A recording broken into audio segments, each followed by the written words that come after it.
Hey you guys, it's me, your art auntie Brooke, and I'm back with a new type of video today.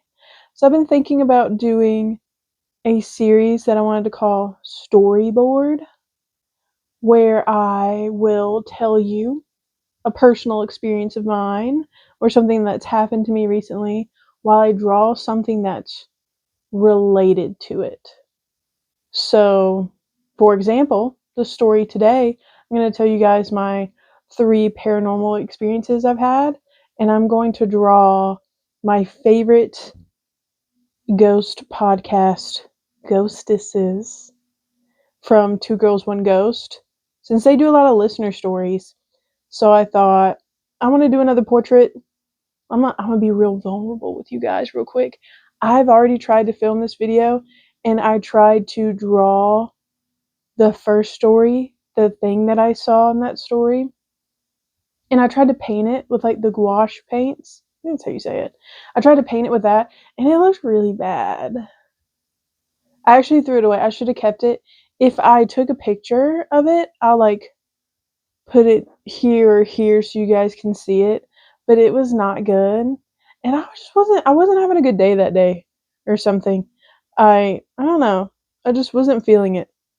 So the voiceover was bad, the drawing was bad, I kept having to pause. It wasn't it. And I thought that I could give you guys something way better.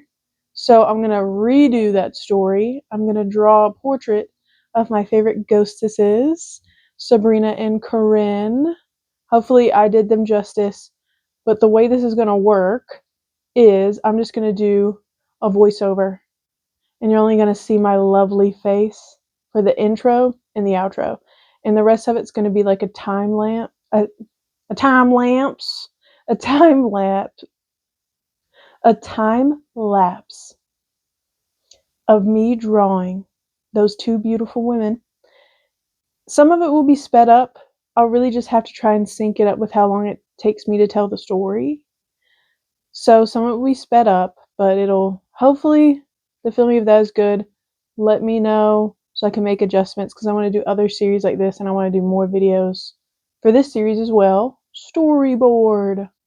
Oh, that was a cute name.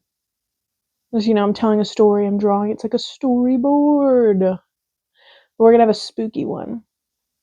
Because it's October. It's spooky month. We have some spooky stories. If you just want to hear me tell the story, that's fine. Pop in a bud. Listen to some spooky stories. If you want to draw with me, get out your sketchbooks. Just want to see what I'm doing? Plot me on your TV, on your laptop.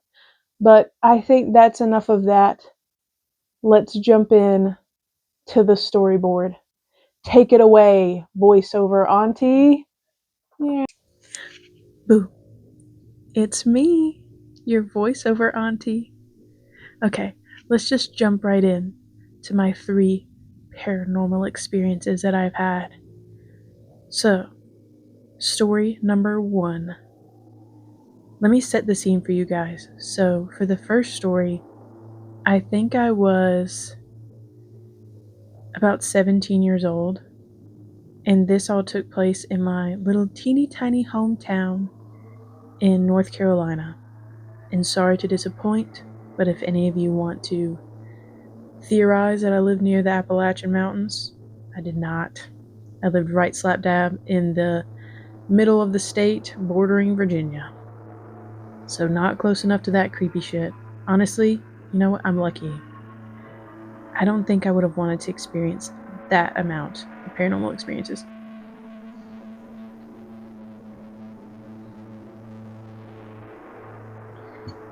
But I lived in a small area.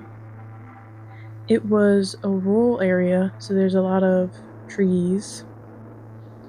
There's a lot of tobacco fields. Just, it's not like super populated. It's one of those towns where there's a lot of back roads, and all of the houses are pretty spread apart. And I lived with my great-grandmother at the time. My parents had split up, and it's a long story, but I was living with her after living with my father, so I kind of had a lot of freedom, and I mostly used that freedom to go and see my boyfriend at the time, and he will be brought up in, I think, all of the stories today. So let's give him a made up name. How exciting! I've never had to do this before. But let's call him Travis. So, Travis. I use all of my freedom to go and see Travis instead of doing other things. That would have been much more fun, probably. But no, I was a good kid. I just used it to go see him. And I would say we went to the same high school. He was one grade above me. I would say we lived about 20 minutes away from each other. And I would wake up at the ass crack of dawn before the sun even came up so that I could go to his house and I could lay down with him before he has to wake up, and then we can eat breakfast and then go to school together. So I think I would end up getting to his house at like 6:30 in the morning, because we probably wouldn't leave the house until like 7:30, but I would get to his house at like 6:30 in the morning. So I'd be leaving mine probably around 6 o'clock. And at this time of the morning, at this time of the year, I'd say by that time it was like it's still dark outside, but you know how it is in the morning when it's dark and it's almost like just dark blue out because the sun is just about to start coming up. That's kind of the scene we have. I'm driving the back roads in my old truck, and that's like the lighting, right? So this is where story number one begins. I'm driving from my grandmother's house at around 6 o'clock in the morning on my way to Travis's house. I'm going down the back roads, and I rarely see any cars out or anyone on the road at this time. If you live anywhere in North Carolina or on the East Coast, there's not like a ton of people biking, walking, jogging out on the side of the road in these towns. So I've never seen anyone walking on the side of the road. I rarely see cars. And I go the same way every single morning, but I'm pulling up. It's a one-way stop. So it's like a T, right? So I'm pulling up to this stop sign and I look one way, right? I look the other way. And also, let me just set this. It's like one of those T's, right? So it's like I'm pulling up, I stop. I can go left or right. To my left and to my right are just open field, like a grass field. And in front of me, on the other side, it's just like woods. So there's nothing else around that I could have confused for this. But I pull up to this stop sign. I look to the left. We're good. I look to the right. When I look to the right, I'd say right in between from where my truck is and where the stop sign is. So let's say like it's maybe between 5 or 10 feet away from my truck door. There is a large black figure.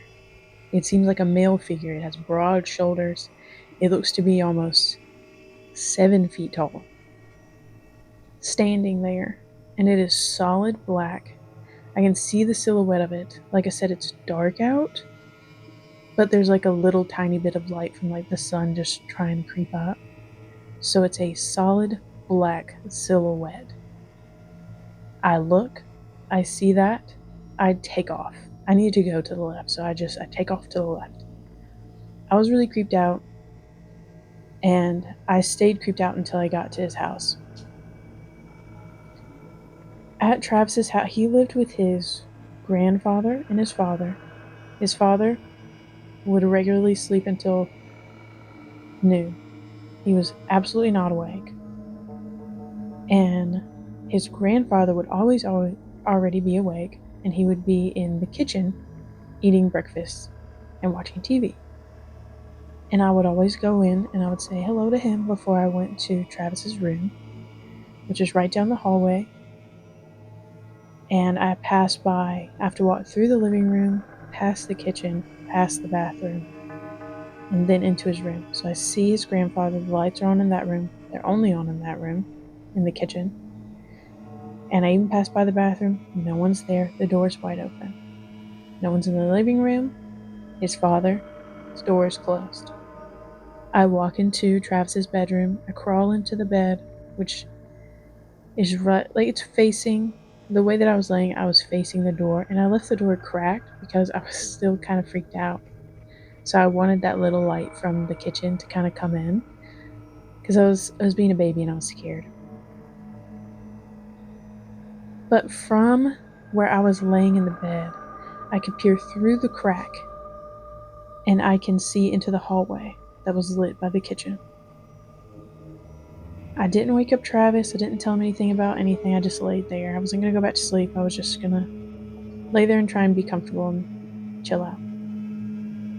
I'm just watching. I can hear the TV. I can hear his grandfather, like, kind of commenting about the TV as he's sitting there eating breakfast. And then I see a black shadow walk from the living room towards where the bathroom is, straight across that light, like that line of light. It was not his grandfather. It would have come from a different direction if it was him. And it wasn't him. It wasn't his size. It wasn't his shape. It wasn't him. I just know it wasn't him. And it went straight from the living room to the bathroom. No one else was in the house. And that freaked me out so bad. But of course, as we all do, please someone explain this to me. Why do we do this? I never told Travis about it, but I was very freaked out. And I know he and other people have had some odd experiences in that house. I know for a fact one person has died in that house, but I also don't think that that was a ghost. It's a solid black figure and it followed me to his house from a stop sign out in the middle of nowhere. That doesn't sound like a ghost to me. I don't know what it was. Maybe it was what do they call them? Just like a shadow person, or I don't know. You guys let me know if you have any theories on what that was. I never saw it again, thank God, because it freaked me out pretty bad. I'm glad it didn't continue to follow me as far as I know. It almost freaks me out thinking about talking about it because it's like, what if I haven't really had a lot of experiences since I moved away from home. So what if I'm inviting more things to happen, you know? That's the harsh duality of being a believer in this stuff is I want to experience things so that I have evidence, but I also don't want to experience things because I'm scared. I'm sure those of you who do believe, you you get what I mean. On to story number 2. We're going to jump ahead a couple of years. So I'm still with Travis, but I think at this time I'm 22. I think I'm 22. We are living alone together in one of his family members' trailers that they kind of swapping places. Like this was his cousin's trailer, and now he's living with his grandfather and father, and we're kind of taking the spot in that trailer. Some personal family stuff has happened in that house. And I believe he just didn't want to live there anymore. But I also, almost looking back now, think that that might have been a sign for what I've experienced in that house. So, to set the scene, this is in my opinion, a creepy ass double wide trailer in the same town. It's down a long gravel driveway. It's the last trailer on the driveway. If when you step into this trailer, it looks like, oh, it has not been touched since the early 90s. I'm talking checkered white and green tile floor, emerald green stone countertops, I mean, there's a theme here. The big, those big chunky TVs, not just like the little ones, but like the big one, but like the big, like flat screen, huge. I don't. It's a big TV, but what I'm saying is, it looks like it hasn't been touched, and it has like an uncomfy feeling in there. Always dark, curtains covering everything, and we only used about 25% of the trailer because the rest of it was kind of off limits for us to change because it was his uncle's house. His uncle had passed away, so everything was off limits for us to change or move. So we really only used the right side of the trailer where our bedroom and bathroom and all that was. All of my friends who have ever spent the night there got the creeps from that place. Travis has had experiences in that house before we lived there with some of his friends, even when he was younger. I know for a fact 2 people in his family have died in that house. That's just to give you guys an idea of what we're working with, of what setting I'm working with. And the next 2 stories both take place in this house. And I'd say probably within the same year. And in this house, I would regularly, I can't confidently say every night, but enough times that it was more than a coincidence, I would very often wake up in the middle of the night between 3 and 3:30 for no reason. I wouldn't have to pee.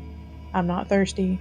Nothing's happening. Nothing woke me up. I would just wake up just from a dead sleep, wide awake. And then I would just lay there because I'd be kind of freaked out. I'd be like, well, why did I wake up?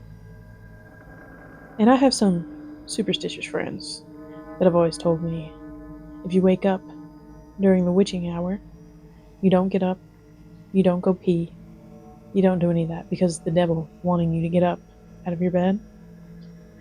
And I'm not religious by any means, but it's still, I'm inclined to believe my superstitious friends. I mean, better safe than sorry, right? If your whole family believes that, I mean, I'm just going to take the advice, right? So I would just lay there and I would just kind of maybe be on my phone, just chill until 4 o'clock, and then I would go back to sleep because I'd be like, oh, it's safe. I can close my eyes now because it's 4. It's not the witching hour anymore.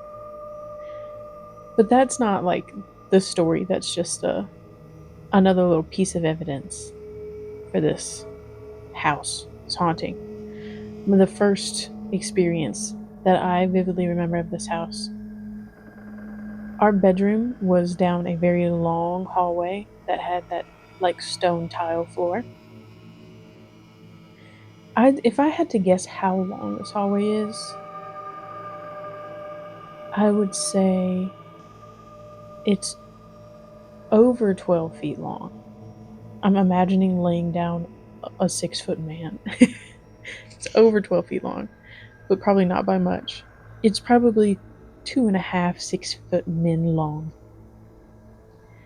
And imagine the sound of bare feet walking across a tile floor like that. Lift up the little, I can't. My failed attempt to make the sound effect. But that sound, I know you've heard it. That sound of feet going across the tile floor. I'd woken up at my usual 3 in the morning, and I hear, and there we are the only people living in this house. We're the only people there. I have had people there over before, but there was no one there this night. We have a dog, but she was kennel trained and she was in her kennel, and dogs have claws. I heard these feet not walking, and not jogging, but like something in between, like a very fast pace walk. So it wasn't just this, like you could hear like the feet like thumping and that sound of like skin lifting off of the tile from the length from the kitchen where the hallway started all the way to the bathroom where the hallway ended, just straight down, just dun dun dun dun dun dun dun, all the way down this hallway. And that shook me so bad. I was so frightened. We also didn't have a lock on our door because that door just didn't have a lock on it. And I was so, as if a ghost can't go through the wall, right? But I was so terrified that something was going to walk through that door and I wouldn't be able to do anything about it. I was so scared. And of course, like before, I didn't wake up Travis. I think I told him later, but I didn't wake him up in that moment. I should have, because if nothing else, he could have gotten up and like checked it out. But I didn't hear anything else that night, but I was so scared. All right, experience number 3, and this is our last experience that I've had so far in my life. It's also taking place at that house that me and Travis lived in. And this one happened in the middle of the day, which freaked me out so bad. Because, like, you watch horror movies, and when it's scenes during the day, you're like, oh, I can breathe. It's fine. This is the safe room of the movie. I'm okay. And then, like, I think it was one of those Annabelle movies where then something happened in the middle of the day outside. And it was like, oh, I'm not safe. This whole movie, I'm not safe. It felt like that, but in real life. How horrifying. So this happened in the middle of the day. Bright sunny day. Travis is outside working in the yard. I think he was mowing the grass. I can see him mowing the grass from our bedroom window. I'm sitting in my bed, like cross-legged. I think I have something YouTube playing on the TV. I think I'm drawing, doing something like that. I think I'm drawing or painting on my bed, cross-legged. My dog is outside on our porch where Travis is. So no one, nothing, no creature, no person is in the house with me. And let me also say, this is the East Coast, North Carolina. We don't really get earthquakes, right? It has happened, but rare. And trust me, I would have got a call from every person in my family. My grandma would have been on the phone immediately. Did you feel that earthquake? What the heck was that? It would have been a whole thing. All right. So I was sitting there doing my thing. All of a sudden, I feel something as if some. Ugh. All of a sudden, the entire bed aggressively shakes for it felt like a long time, right? But it was probably all 5 seconds. Just a good, like, it felt as if something grabbed the posts at the end of the bed and just with all their force, back and forth, back and forth, back and forth, shook the bed. Nothing in my room moved. Like, not, I had like a lot of little like figures and knickknacks on shelves. Nothing fell. I look outside to Travis. He's not acting like anything has happened. It just happened all of a sudden, and it seemed like it was very isolated to my bed. I could feel and hear the bed moving back and forth. And if I knew that something grabbed that bed and shook it with me in it, that's what I didn't even think for a split second that this was an earthquake or anything like that. No, something grabbed the bed and shook it. And I was so frightened because everything else I'd ever experienced was something I've seen, something I've heard, or maybe just coincidences, but I've never physically felt something. And that really, really freaked me out.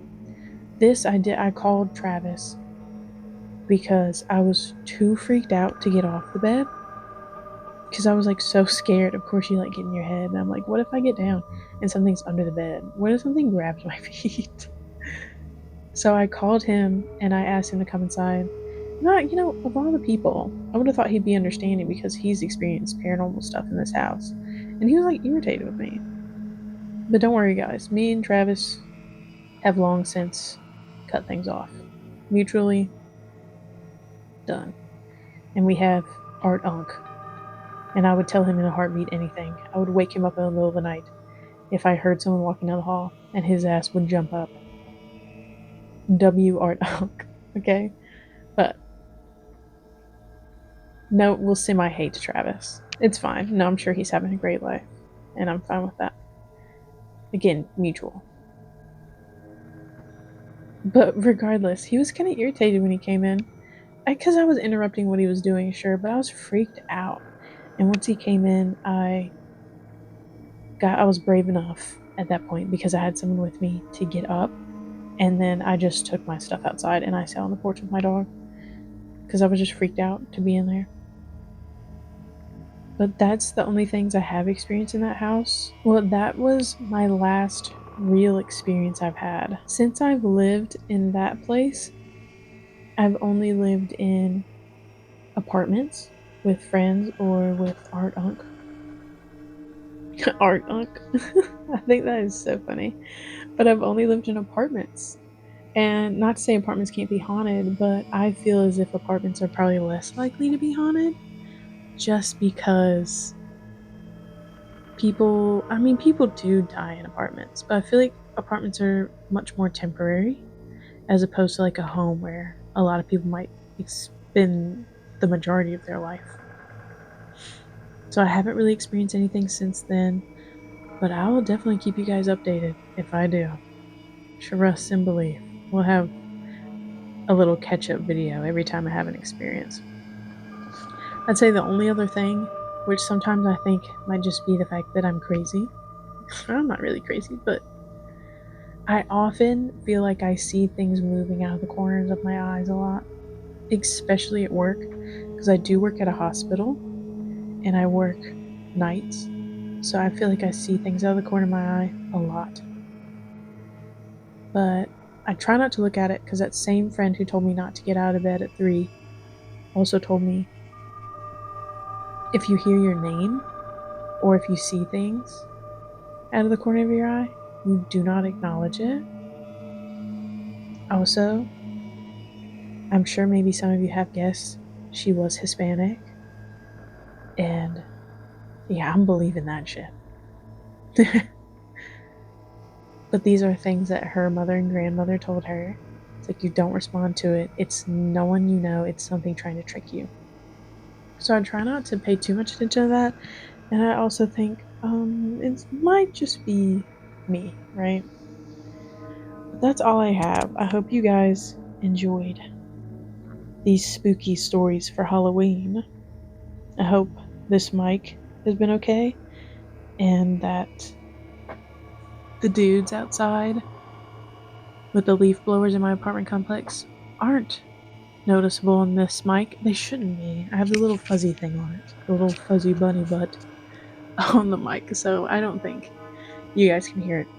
But I hope you guys enjoy your Halloween, your spooky fall season. And I'm gonna pass this over to outro, Auntie. I love you guys. Bye.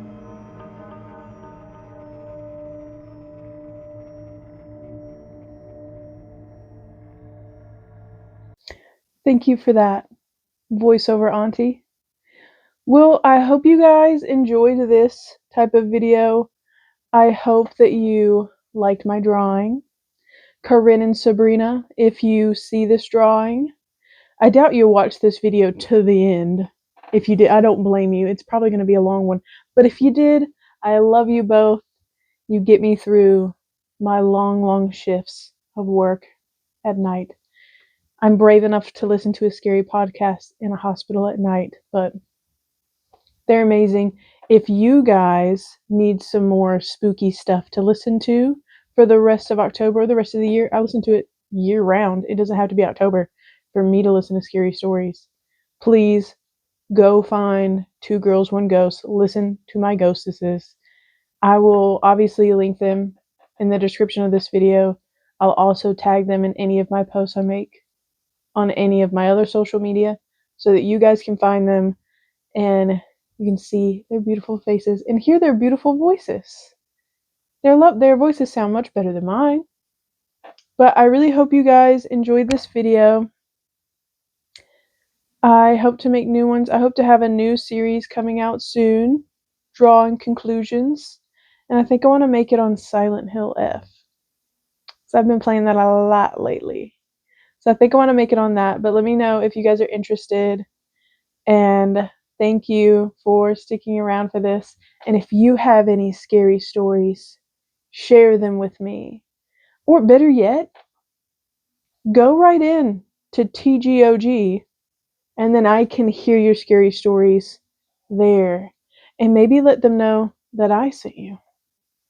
The pyramid scheme, as they call it. I'm going to keep it going. Let them know that I sent you to them so that I can hear your stories from them. The pyramid scheme has begun. That was cringe. But anyway, thank you guys for watching. I hope you have a happy Halloween. And I'll see you guys in the next video. Bye!